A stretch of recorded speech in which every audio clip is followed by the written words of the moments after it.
Chronicles of a Gooner. Like and subscribe. Chronicles of a Gooner. Harry Symeou time. Arsenal. Come on, you Gunners. Arsenal. Chronicles of a Gooner. Hey everybody, how's it going? Welcome back to the Chronicles of a Gooner, the Arsenal podcast with me, your host, Harry Symeou. Happy Sunday to you all. Hope you've all recovered from that emotional roller coaster ride that we went on last night. I still feel physically, mentally, and emotionally drained. And we won the bloody game. Imagine how I'd be feeling if we didn't. Look, this is going to be an interesting podcast, a really, really interesting podcast, because I feel like there is so much to unpack here. You can look at it and say it's brilliant that Arsenal, even when they weren't at it, even when it looked like the chips were down, they found a way of digging out the result that we all knew they needed and the result that was expected. And we should take encouragement from that. We should look at it and say, this is resilience. This is mental strength. This is Arsenal being desperate to go on and achieve what they set out to at the start of the season, which is to become Premier League champions. Or you can wake up and realize that we were lucky. We were incredibly lucky. We were incredibly fortunate, and we have to improve. Our performances have dropped off for the last few weeks now, and there's always been, I don't want to say excuses because I don't feel like that's fair. There's always been context, right, as to why that is. This player's missing. That player's missing. This player's not fit. That player's only half fit. It's the second game we're playing in the space of 6 days or 5 days or whatever. There's always been context as to why those performances have been as bad as they have been. But yesterday was a massive wake-up call, because the way we performed was just completely and utterly unacceptable. And I'm sorry, I'm a big defender of Arsenal. I defend Mikel Arteta a lot. I feel like Mikel Arteta made mistakes yesterday in terms of the selection. I thought the balance was off from the start. I thought it took too long for him to realize that that was an issue. I would have made changes at half time. Like, there's a lot of things that, we are going to have to improve on, and fast, because if we don't, we will not win this league. We will not win this league playing like that. And we will not win this league playing the way that we did at Chelsea, playing the way that we did at Villa. So when people are sort of quite critical today, there'll be some people out there that go, this is just a one-off, like, chill out, okay? Relax. This is a one-off. We managed to find a way through it in the end. Everybody just take a chill pill and calm down. But this has been coming. This performance has been coming for a little while. And that's why I was so concerned by it. And I've got to be honest, look, I feel like as Arsenal fans, I can't speak for every Arsenal fan, but as an Arsenal fan myself, I've built up a little bit of a kind of resilience this season, in that when it's not going our way and it gets to half time, I don't really panic anymore.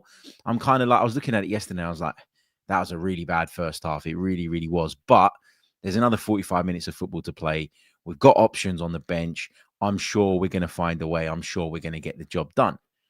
It wasn't until around about, I want to say, let me think about this. Because there was a point where the panic really set in for me. And I'll explain to you a little bit about how that come about. It wasn't until just before the goal that I started to panic. But it was around about 67, 68 minutes. I kind of looked up at the clock in front of me and thought, yeah, we kind of need to get a move on here. And I didn't feel like we were creating enough. We forced a couple of saves out of Sam Johnston. We had a couple of decent chances, but we weren't creative enough, full stop. And you look at the match stats from last night's game, and that's the story it tells. Arsenal's XG was just over 1 at home against the bottom of the table side. We managed just 2 shots on target the entire game. We had 69% of the possession, but we could not convert that into anything of note. And in the end, we've won the game because of 2 own goals. 2 own goals are why Arsenal were able to kind of get 3 points on the board and extend that lead temporarily at the top to 5 points. And look, if you're looking for the positives, because you got to try and find a positive angle as well. Because I feel like I need to get the positives in early on because I'm going to spend a lot of the podcast criticizing. So let's get those positives in, right? Found a way when we weren't playing well. Managed to take all 3 points in a game that we certainly didn't deserve to. Had the rub of the green, something that we haven't had very often over the last couple of seasons. We've put Manchester City in a position where the pressure is on them and they have a difficult game today going to Crystal Palace. Now that I'm saying that, they probably go win it 4-0. But when we were the ones chasing, and we've experienced this, right? There were moments, weren't there? There were times during the season where you looked at City or you looked at Liverpool, depending on who we were chasing, and you thought, they're not playing well. There's something there for us. There's something there in terms of them potentially dropping points. And you start to get excited and you start to feel enthusiastic and you start to build up a belief that actually this week could be quite important in the bigger picture and in the grand scheme of things. And then they go and win with a late goal or with a bit of fortune. And what that does for the team chasing is it punches them in the gut. There's no way that any Manchester City fan watching that last night wouldn't have felt deflated when Arsenal scored that second goal or Wolves scored that second goal. So maybe the way it's worked out, it might benefit us, but I still think it's really, really important that we learn and that we unpack what went wrong, because this that we're seeing right now, and I extend this back a few games now, but yesterday was where the real alarm bells went. I can forgive us not being totally dominant at Chelsea. I can forgive us not being completely dominant at Villa. I can't forgive us not being completely dominant at home against the Wolves side that are probably going to go down as the worst in Premier League history. This was where the alarm bells started ringing for me, and it's done now. We've got the points, but my God, do we have to improve, and my God, do we have to learn going forward, because what we're seeing right now is not sustainable. It is not sustainable. If you think that we're going to go up to Everton next weekend, I know we've got a nice week's break now, but if you think we're going to go up to Everton and win there playing this way, you've got another thing coming. It's just not going to happen. Just not going to happen.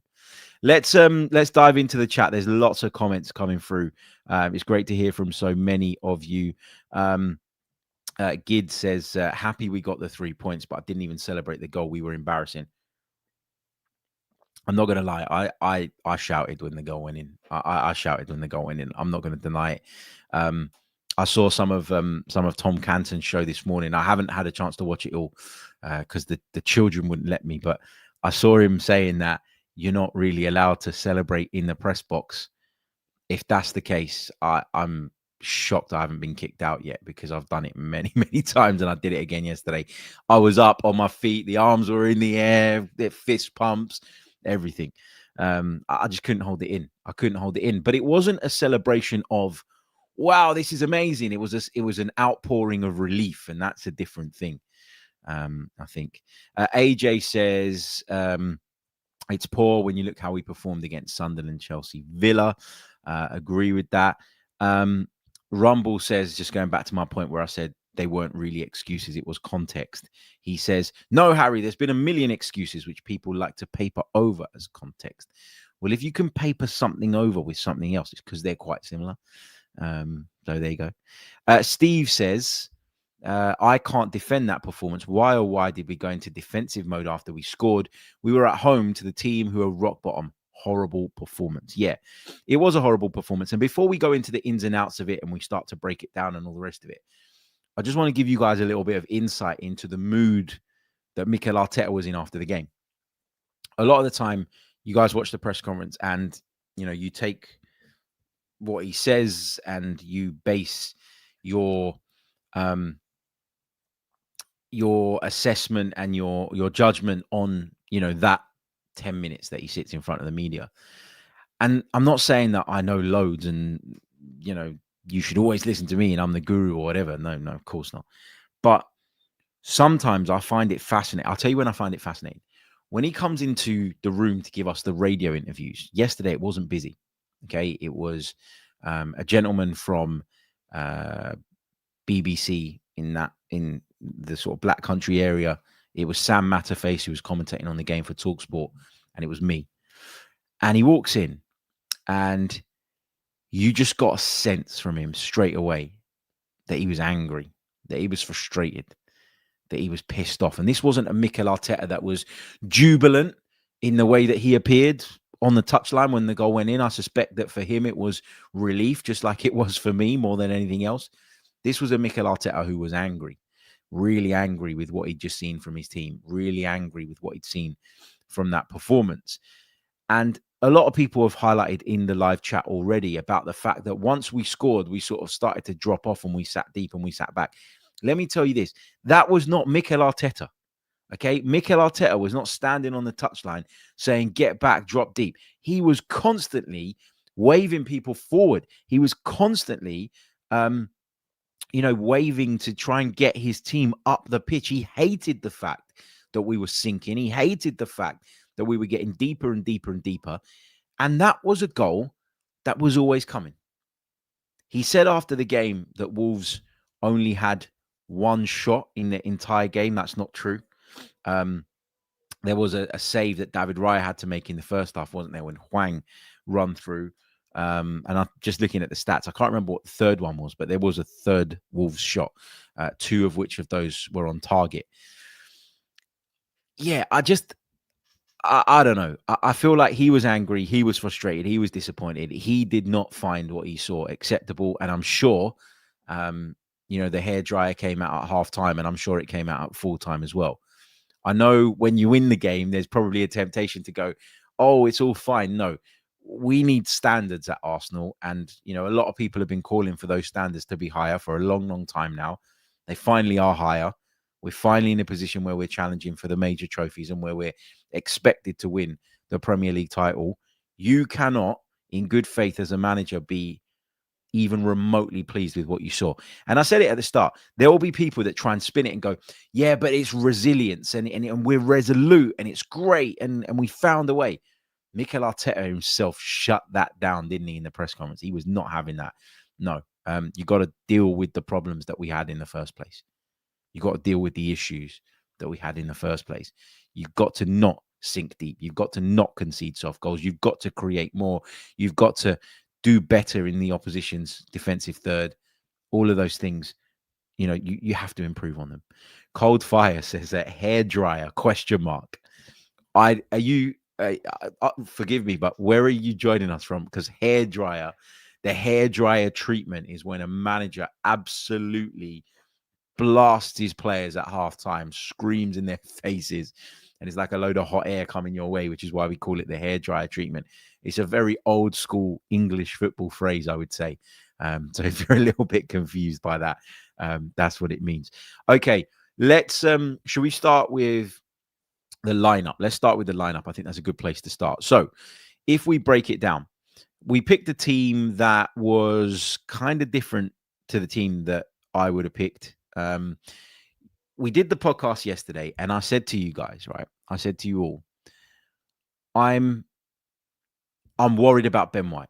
Now, I still picked him in my lineup, right? So this isn't a massive I told you so tour coming up, right? I told you that I would put him in my lineup because I didn't know if Timber was going to be available. I didn't know that Saliba was going to be available. And, there was so much uncertainty around the injuries. We just didn't know. But I did raise a concern about Ben White and the fact that considering he's played such a low amount of football over the last few months, the idea of him starting a fourth consecutive game, that worried me. And look what happened. Look what happened. And, there'll be people that say, well, we didn't really have much choice. And how could you possibly know that this was going to happen? It's down to bad luck. No, luck is when something strikes now and again, okay? When things strike over and over and over again, you've got to look at yourselves in the mirror and you've got to figure out a way of reducing the probability. I'm not saying you can completely eradicate muscular injuries in this day and age when the schedule is what it is, when there's very little time to train in between. No, you can't. You can't completely get rid of the risk, but you can reduce it. And I don't feel like we reduced it yesterday. It was bad load management, as AJ says in the chat. We knew that this could happen, and it did. And so when you take that decision as a manager, knowing full well what the chances are, then you've got to own it and you've got to take responsibility for it. And it's a blow because just at the point when we're,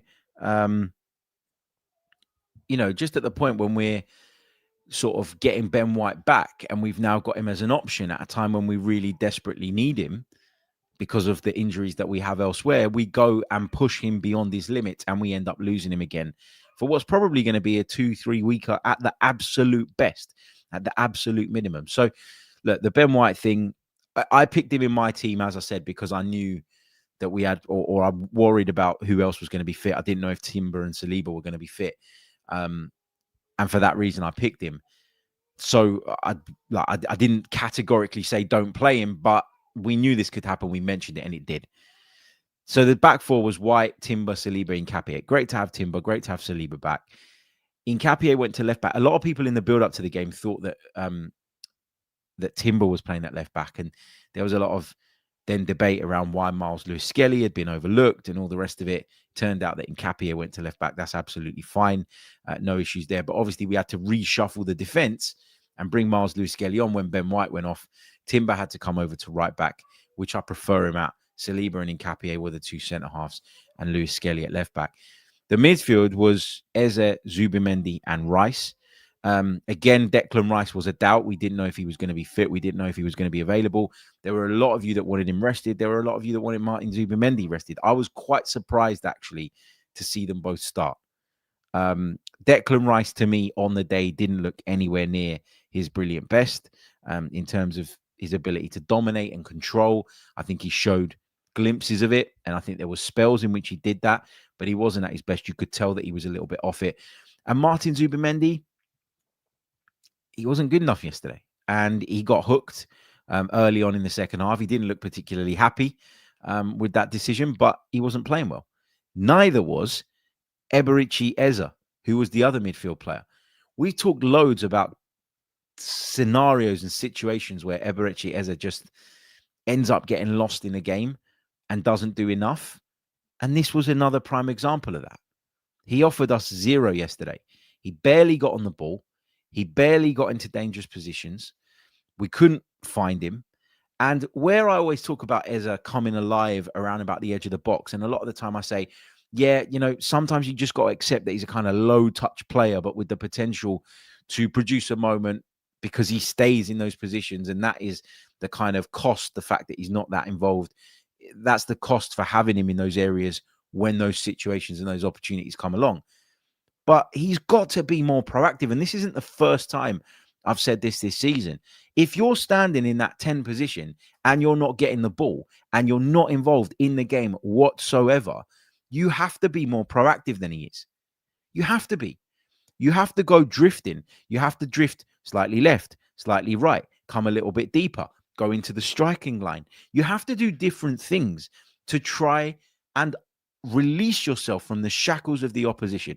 And for me, Eberechi Eze does not do that enough. When he's good, it's great. But when it's bad, he's non-existent. And that's the reality with Eze at the moment at Arsenal. And, it was funny to me because after the Villa game, there was so much criticism leveled at Martin Odegaard. So much. And I didn't get that. Did I think it was his best game? No, I didn't. But I didn't think he was anywhere near as bad as was being portrayed by some. At least Martin Odegaard goes and seeks the ball. At least Martin Odegaard injects a little bit more tempo and rhythm into our game. And has he always, in recent times, produced that killer final pass that we came to expect from him at the beginning of his Arsenal career? No. Has he scored enough goals? No, he hasn't scored this season, right? There's a lot that Odegaard needs to improve on. There's a lot that he can do better. But when Odegaard's not at his best, he still offers something. Whereas Eze, when he's not at his best, offers practically nothing. And I don't want it to sound like I'm going after individuals today, because this is largely based on yesterday's evidence and what we saw yesterday. And listen, I'll say it right at the top of the show. I still think we can win this league. I still think we're a great team. I still think Mikel Arteta is the right man. I still think Arsenal will achieve something this season. But if we are not honest enough with ourselves, and if we do not unpick games like that and take the learns from them and understand what went wrong, then we will never, ever get to the level that we need, and we will not be able to maintain the standards. You know what? If they were going to have a day off today, and I know people will say, oh, they need it. Physically, they need it. They need a break. If I was the manager, I'd be so livid with what I saw. There'd be some sort of punishment. Whether it's making them come in for a recovery session or whatever on a Sunday or whatever it is. Because I feel like you need to show and highlight to these players that what we saw yesterday was just not acceptable. Not acceptable whatsoever. Now, the manager's not blameless in this. I think that some of his selections were wrong. I think that we had the wrong balance for this game. I think some of the combinations don't work, and combinations are an important part of team selection as well. And so I think, there are certainly things that I can critique when it comes to the way Mikel Arteta approached the game. But what Mikel Arteta did not do is, tell the players to reduce their level of application. What Mikel Arteta did not do was play stray passes in the final third. What Mikel Arteta did not do was encourage or demand that his team drop deep when they were 1-0 up against the Wolverhampton Wanderers side and allow them to start growing in confidence and putting balls into our penalty box. Okay, that for me was not on the manager. I think the players have to look at themselves in the mirror and they have to take responsibility. But equally, Arteta got things wrong, and we'll come on to break all of that down as we work our way through the show. Look, we're going to take our first pause of the show, and then we're going to talk about some individual performances. I don't really want to talk about the game itself that much. Like, I feel like it's more of a day for individuals today, because there were so many of them that just were not at the level that we require or expect, and it's just not on. It's just not on. You want to win this league, go out and be serious about it all the time. Was it complacency? Difficult to say. Certainly felt like that in terms of the way that we applied ourselves at times. Short pause. We'll be back in just a moment. You're listening to the Chronicles of a Gooner. Like and subscribe. That's right. You're listening to the Chronicles of a Gooner with me, Harry Symeou. Like and subscribe if you haven't done so already. And just a quick heads up, if you're thinking about becoming a Chronicles of a Gooner patron, meaning you'll get access to our bonus content, access to all our podcasts completely ad-free, and you become a member of our Discord server and wider Chronicles of a Gooner patron family. If you're interested, there is a special offer on right up until Christmas Eve. If you click on the link in the description and you enter the discount code that is in there, which I believe is Xmas25, you will get 50% off your first month's membership. And lots of you have taken advantage of that, which is great to see. You're going to get your next bit of bonus content by this evening. So after every match, we bring you a second bit of content that is available only to patrons. Plus, you'll be, of course, supporting me as a freelancer, as I always say, to spend more time on my beloved podcast. So patreon.com/the Chronicles of a Gooner. The link is in the description. Take advantage of the offer while it's there. And I'm sure you won't be disappointed. I'm sure you won't be disappointed. Right, let's get into some of the ins and outs of the game. Okay, so we talked about the lineup. I remember at halftime saying, I want Odegaard, I want Jesus, and I want Trossard on. That's what I wanted at that point in the game. Balance, not quite right, as I've said. You look at certain players, right? So, again, the Trossard thing, I can kind of get it because he was a doubt going into the game. It was touch and go. I understand the decision maybe not to start him. But it felt like against Club Brugge the other night, right, a team who like to play high up, squeeze, and whatnot, we picked a team that in a way was better suited to playing low blocks. And then when we played Wolves, who we knew were going to sit back on us, we picked the team that's more likely to thrive in a transitional game. And I know there are fitness issues and other things involved in that decision, but that's kind of how it felt to me when I looked at the lineup initially. Look, we've covered the Ben White injury. I'm just having a look at my bullet points. We've covered that off. We got to talk about Victor Gyokeres. Like, we've got to talk about Victor Gyokeres. I am growing increasingly frustrated with Victor Gyokeres. And we talked about it on the Patreon pod the other day. And I said that, nobody's writing the guy off. Like, nobody's saying, get rid of him or, this was a bad signing or it was a dud or anything. But the truth is that right now, guys, we're not getting anything out of Victor Gyokeres. When I say anything, I mean anything. Like, this is not, we keep talking about, oh, he's pulling this player away and he's pulling that player away. And yeah, fine. Okay. There are moments where that has happened. And there are moments where you can highlight that and say, well, that's something positive that Victor Gyokeres brought to the team. But a lot of the time, we're getting zero out of him. And I'm starting to ask myself the question of whether this is a Victor Gyokeres problem or if it's the fact that Arsenal as a team just do not work with a centre forward of that nature. Like, are we not suited to playing as a team overall? Does our game not accommodate a centre forward of that nature? Because he is literally a passenger at the minute. And I've said it before, so I'll say it again for context and for fairness. The guy started to look better, then picked up that horrible injury. And then as a result of that, we had to kind of adapt our game back to, the kind of Mikel Merino game, playing for a false nine type thing. Obviously, Jesus benefits from that as well because that's more his game as well. And now we're having to kind of revert back to play to Victor Gyokeres and play his way. But I watched Victor Gyokeres yesterday, and I watched him really, really closely because arriving at the game, one of my big opinions was this guy, he has to deliver tonight.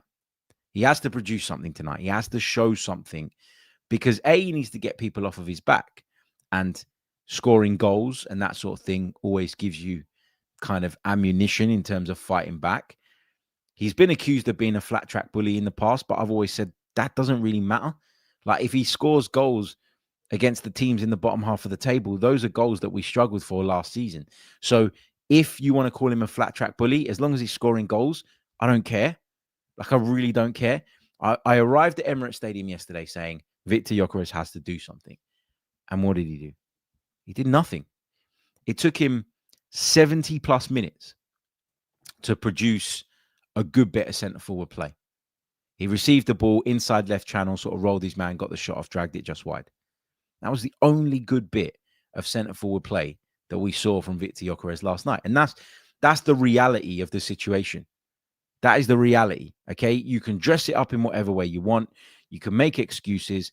No, he's not performing at the level required. And people are well within their rights now to have a look at Victor Gyokeres and say, I'm not sure that he's at that level. I'm not sure that he's good enough.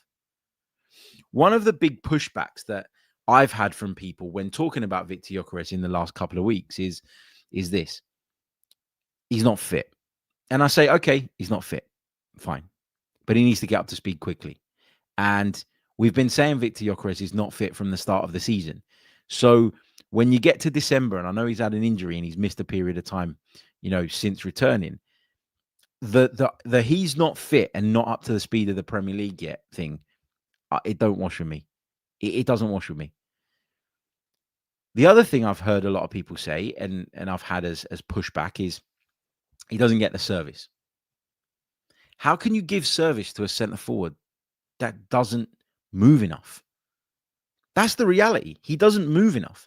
The movement is not good enough. It's not sophisticated enough.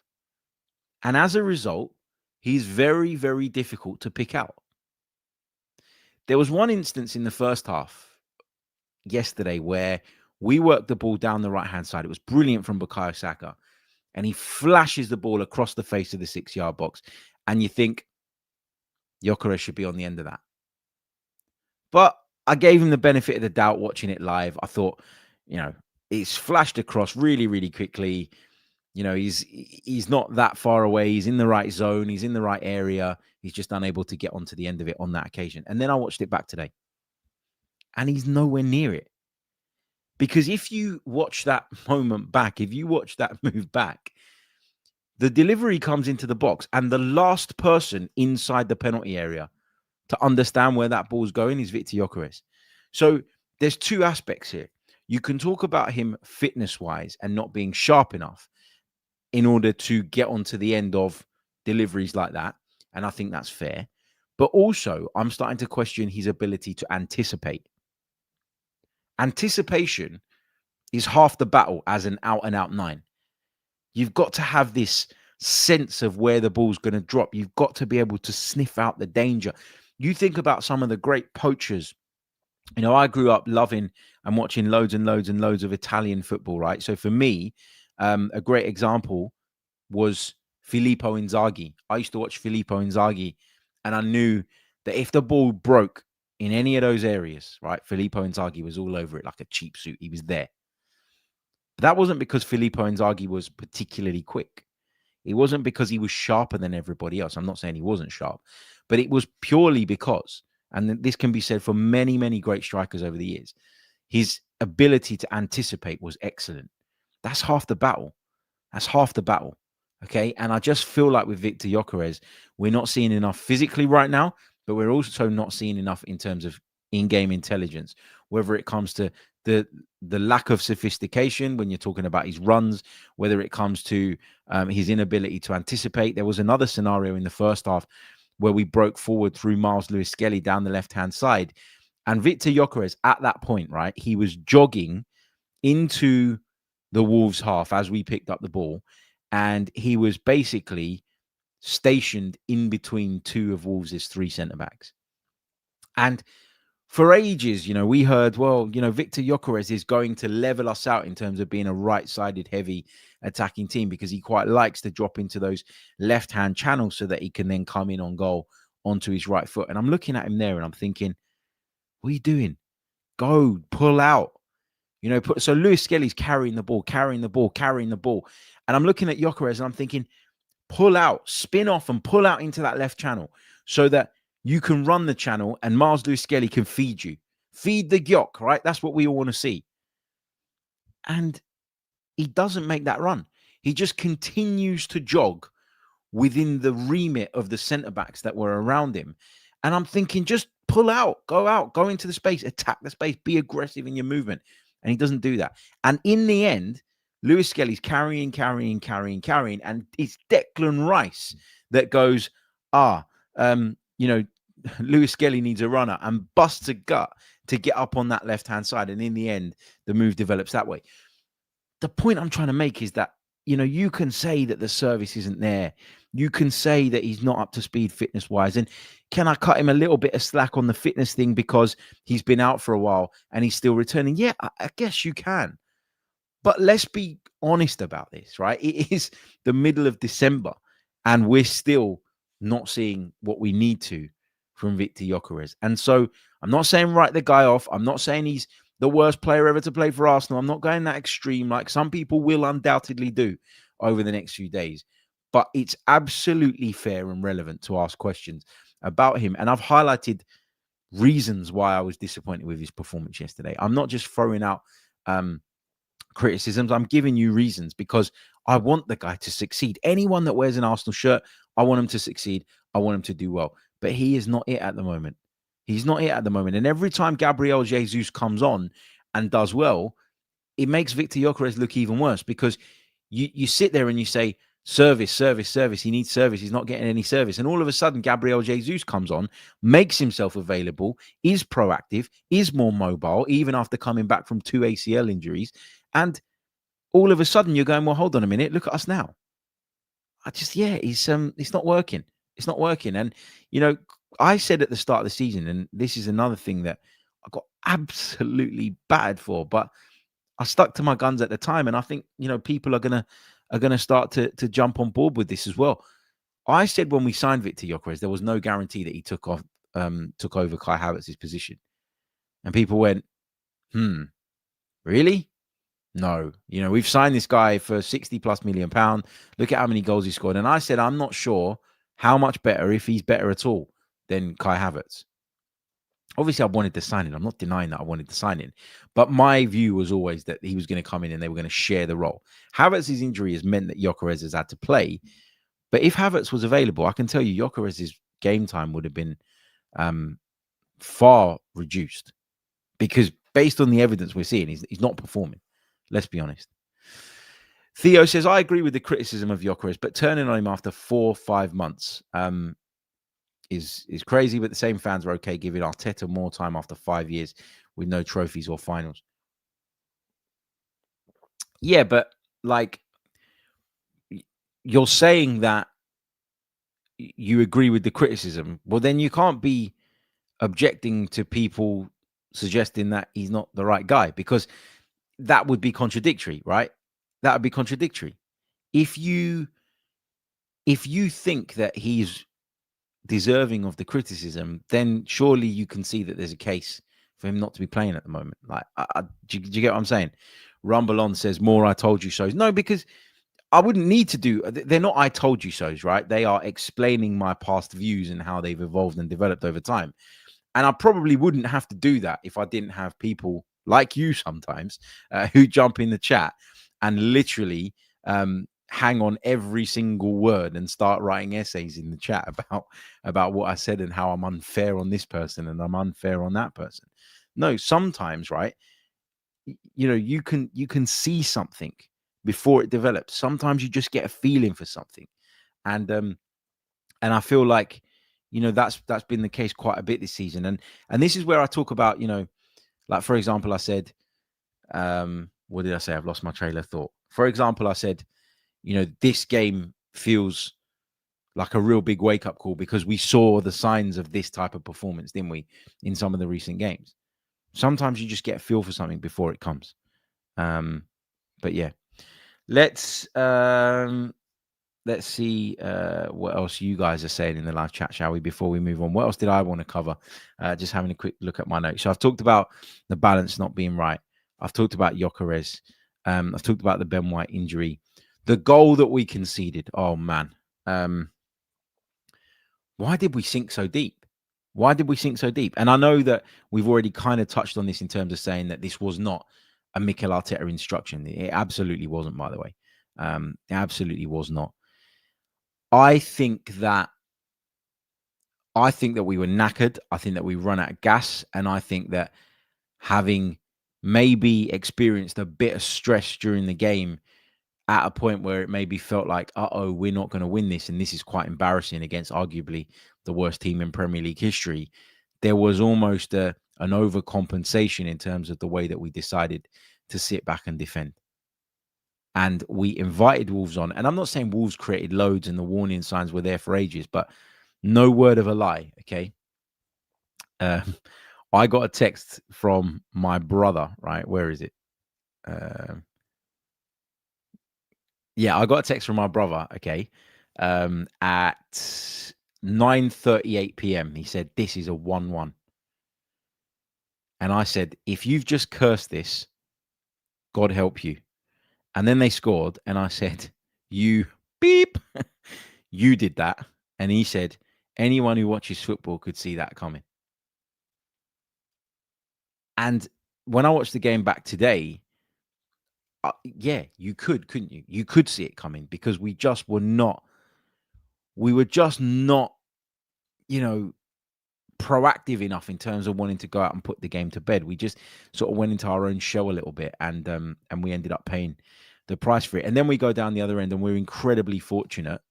We're incredibly fortunate with the way that we score the second goal. Look, the first goal is incredibly fortunate. It's wicked delivery from Bukayo Saka, the only player really yesterday that looked even remotely good. Great delivery into the box.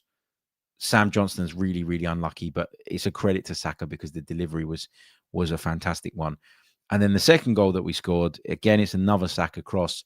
I was convinced Jesus scored it. In my commentary, I screamed Jesus.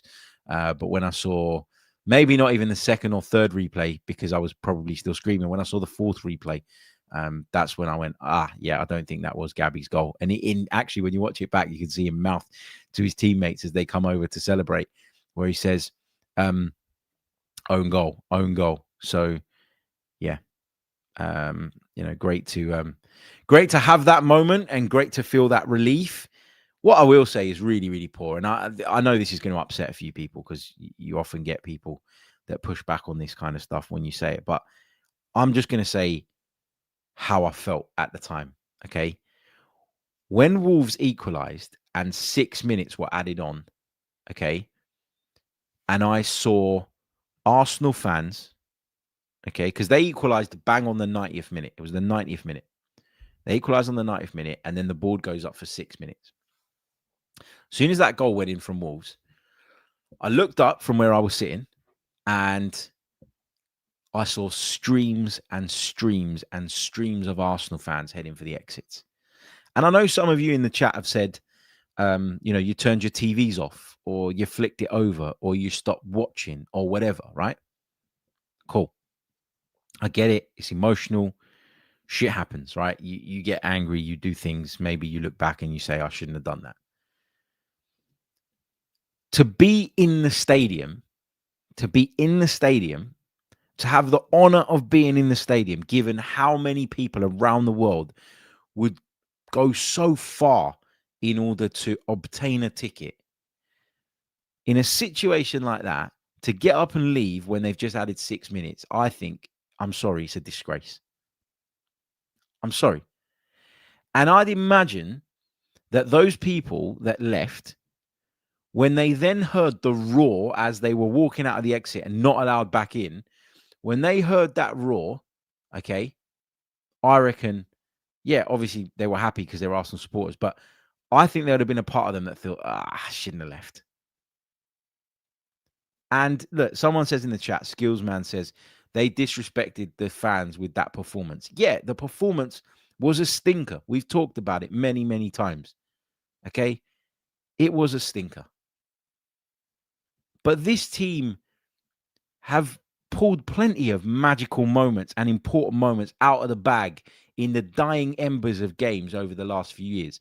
They've done it often enough for us as fans to at least have the belief that this isn't done yet. Let's go for it. And I know the performance was bad and it was disheartening.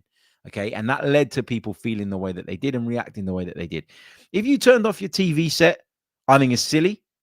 Okay. That's just my opinion. No offense meant to anyone. I think it's silly. But if you walked out of the stadium, I think that's really poor. I think that's really, really poor. And you know what? When we did score, after the initial relief sort of came flowing out of me, I sort of thought, you know what? If you are one of those people that left the ground, okay, as the board went up to add 6 minutes, it's not like there was 1 minute added and you thought, oh, no chance. 6 minutes were added. If you got up when you saw that board and you left, I thought, good, you deserve to miss a moment like that. A moment that, yeah, was celebrated with relief more than anything else, but come the end of the season could be really, really important.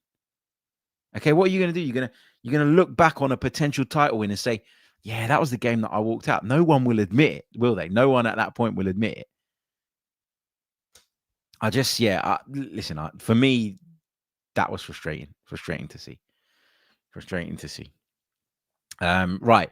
Let's take some of your questions, shall we? I think I've covered off all the stuff I wanted to cover off. I've covered off the fans leaving. I've covered off the Ben White injury. I've covered off the goal that we conceded. A lot of people, by the way, blamed Piero Hincapié for that goal. I don't see it like that. I think he was in the right position. He was goal side. What does he do?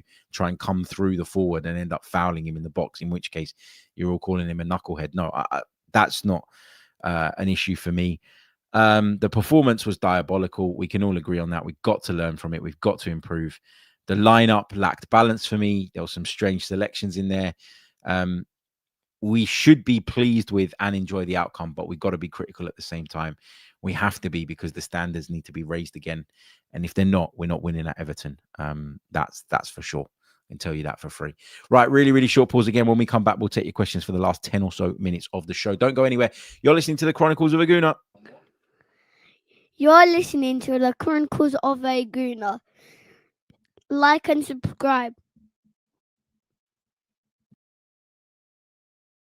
That's right. You're listening to the Chronicles of a Gooner podcast with me, Harry Symeou. Like and subscribe. Make sure you do that. It really, really does help. Make sure you leave a review if you're listening on Apple or on Spotify. Make sure you are checking out the Patreon page. Yes, that's what I was going to say. Lost my trailer. My brain is so frazzled this morning. I'm so emotionally drained from what we saw yesterday. Yeah, make sure you check us out on Patreon because there's a special offer up for grabs now. Patreon.com/The Chronicles of a Gooner. You can get 50% off your first month's membership by entering the code that is in the description below when you're checking out. Lots of you have taken up that offer over the last week. Thank you so much for your support. That offer runs up until Christmas Eve and then it's gone. So now's the time. There will be a Patreon pod out with you guys later. Okay. This is interesting. SEN says, Harry, I agree with you about Gyokeres, but what I think is that the club decided to go for the cheaper striker so we could buy another player. So it would be either Ekatike on his own. I really like Ekatike. Or Gyokeres and Madueke. I agree with you. That feels like it was the approach. I think that they looked at what needed to be done. I think there was a real want to bring in a winger as well as the striker. And I think we felt at the time that we were getting the best of both worlds. And listen, I'm not sitting here saying that signing Victor Gyokeres was a mistake, okay? It's way too early to say that. It's immature to say that. It's knee-jerk to say that. What I am saying is that he is not performing at the level that we are expecting and are demanding. And that is absolutely fair. There's been other, like Martin Odegaard's not performing at the level that we demand. Okay. There's been weeks where Bukayo Saka hasn't. Gabriel Martinelli's put in loads of performances that have been under par. Yesterday was another example of that. Eberici Eze. There's been times where I've looked at Martin Zubimendi and not been impressed. At no point have I said, shouldn't have signed him. It was a waste of time. That we're not going that far. But in the context of yesterday's game and taking into account what we've seen from him so far, it is absolutely fair to be critical of Victor Gyokeres. And nobody will be happier if he turns up at Everton next week and scores a brace and fires us to a really, really important win. Nobody will be happier for him than me because, you know, getting criticism is hard to deal with, right? And any criticism that I've had in my life has never been to the extent or to the level that a professional footballer at a club like Arsenal would ever deal with. But I've struggled to deal with criticism. So I can only imagine what it must be like for someone like Victor Gyokeres. But this is part and parcel of the job. This is part and parcel of the role. Okay, you've got to have broad shoulders and you've got to be able to take it when it's not going your way. The key is that you use that to motivate you and to drive you and to get you doing things better. And if he looks at some of the criticism, which again is fine as long as you don't cross the line and don't make it personal. It's not personal. We're talking about Victor Gyokeres' football performances. Okay, as long as you sort of are fair in your criticism and in your analysis, then you hope that the player's got the right attitude and mentality to deal with that. And Victor Gyokeres has had some kick-ins in his career. Yeah, he's not always been, you know, at one of the biggest clubs in the world. He was at Swansea for a bit. He was, you know, at Brighton for a bit. He was at Coventry for a bit. Then he went off to Portugal and he done really, really well. And then he got the step up to Arsenal. This guy's fought through adversity. I don't look at him and think this is a lost cause and he's never going to come good. But right now he's not at that level. And that is the reality of the situation. Julian says, completely agree. I can't understand people leaving the stadium early. It's disrespectful for the players who are still currently top of the league, disrespectful to the badge. If I was Mikel Arteta, I'd have had a pop at that. But that's why I'm not a manager at the highest level, because I'd probably have got myself into trouble. But you could see when the people were leaving, he sort of turned around and he looked and he was a bit disappointed. And then he did the whole hand waving thing towards the North Bank end, where, to be fair, the majority of them had stayed. Gam says, Harry, does Eze remind you a bit of Ozil or Arshavin, as he seems to switch off from games? If you were Arteta, what would you do to get him more involved? I'd demand that he goes roaming a little bit more. What I find really, really interesting about the Eze situation is that one of the things we've highlighted in recent games is positional rotation. We see it quite a bit. We saw it a lot in Brugge, especially. And I look at it and I think, if there is that positional freedom afforded to the players, why does he not do it? Why is he not roaming? Why is he not going, I'm not getting involved here. I'm not on the ball enough. I need to make something happen, and taking that initiative on himself. Because when you look at the volume of positional rotation that we see, it doesn't feel like it's a managerial instruction that says, or it doesn't feel like there's a managerial instruction saying you can't exit your zone, you can't go roaming, you can't go looking, because so many other players do it. We've got a left back that plays like a centre forward at times. We've got Timber, who plays like a right winger at points. We've got Gabriel and Saliba, who love to step forward. We've got all sorts going on in terms of positions. And so this idea that Mikel Arteta has told Eberechi Eze that you can't roam, that you can't drift, that you have to stay in that area, it doesn't make sense to me. It doesn't add up. And so I want to see the player take a little bit more initiative. Tom says, how do we make Gyokeres improve? I'd say we should still let him play most of the games so he finds his form. We also shouldn't risk Jesus by overplaying him too soon. Completely agree on the Jesus point. How do we make Gyokeres improve? Honestly, I don't know, because where I'm really worried about Gyokeres, I'm not worried about him not scoring. I'm not really worried about that. The amount of times over the years I've looked at strikers who have got into the right places at the right times, shown lots of involvement and impact in the build-up, but just maybe are missing that final touch. And I give him a pass. Gabriel Jesus is a great example of that, because I think that all round they bring us loads. With Gyokeres, I don't feel like that. With Gyokeres, I feel like at the minute there isn't much to build on. I don't think his hold-up play is good enough. I don't think the touch is good enough. I don't think the runs he makes, as I've already said, are sophisticated enough. I'm really struggling, which is why I've got to the point where I feel like I need to outwardly make these points, like on a platform like this. I've had doubts about Victor Gyokeres all season, like everybody has, I'm sure. But I'm aware of the fact that, when you're covering Arsenal, you got to be a bit responsible with the way that you put those opinions across. And I don't think I was ready personally to go, we need to have a really important conversation about this. But now I am. And I think it needs to be had now. And I think, we're at a point where if Mikel Arteta was to drop him and play, like, I'll give you an example, right? This sums up how I'm feeling about Victor Gyokeres right now. And this is a good way, I suppose, to end the pod. When we made the substitution that we did on, when was it? On 57 minutes. We made a triple change. Trossard came on, his number goes up, replacing Martinelli. Odegaard came on, number goes up, replacing Eberechi Eze. I thought, okay. And then Mikel Merino steps forward. He's about to enter the field of play. And there's a part of me in my head that went, I hope it's for Gyokeres. And then I checked myself and I thought, what have I just said? I've just asked for the guy who's been playing as a makeshift centre forward, who's actually a midfielder by trade, to come on and replace our centre forward, our big money centre forward that we signed in the summer. That brought everything into context for me with regards to how I'm feeling about Victor Gyokeres' performances. I said at halftime, too slow to react in the box. I said at halftime, his movement wasn't good enough. I said at halftime, he wasn't involved in the game enough.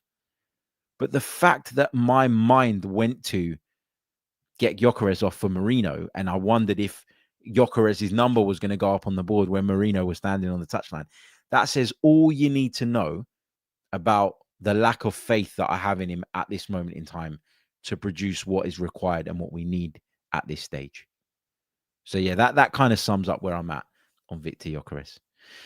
Guys, I want to say a massive thank you to tuning in, to you all for tuning in. I'm sorry if it sounded a bit ranty. I'm sorry if it was a little bit on the negative side, but we have to be honest about the level of performance that we saw, because if we're not honest, then what happens is you end up just papering over cracks, pretending everything's all right, and then you get a slap in the face with a couple of bad results, and all of a sudden your title challenge is over, or you've got it all to do. You've got a mountain to climb, and I don't want us to get to that point. I want us to be switched on. I want us to, enjoy the outcome, as I say, in terms of the 3 points, understand its value, but at the same time, realize that, we've got to do better. And that's on an individual level. That's on a collective level. The manager's got to make better decisions, in my opinion, because I felt like the balance was off.